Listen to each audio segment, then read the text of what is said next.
So, alam mo ba kung bakit mabilis tayong magalit sa pagkakamali ng iba? Kasi nakakalimutan nating ilang beses na rin tayong nagkakamali sa parehong paraan. So, ito yung pagbabasa ko ng The Daily Stoics.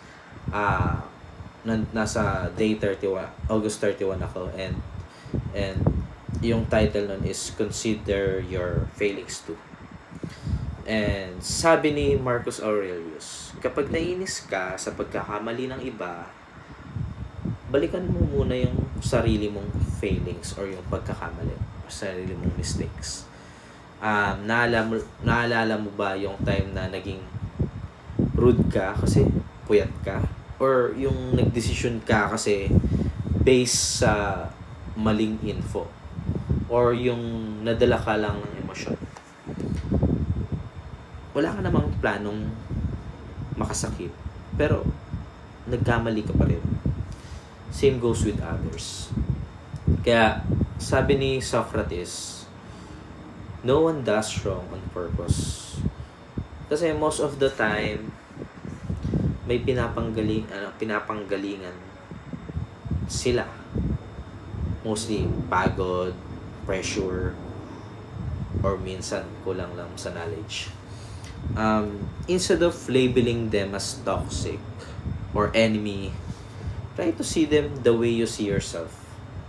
Perfect, learning, at capable pa rin na magbago. Think about work. For example, may office mate kang nagkamali sa report. Imbes na isipin na very incompetent siya, isipin mo rin na ilang beses ka rin nagkamali under stress, right? Kung gusto mong naiintindihan ka sa mga shortcomings mo, bakit hindi mo rin gawin para sa kanila? Intindihin mo rin sila.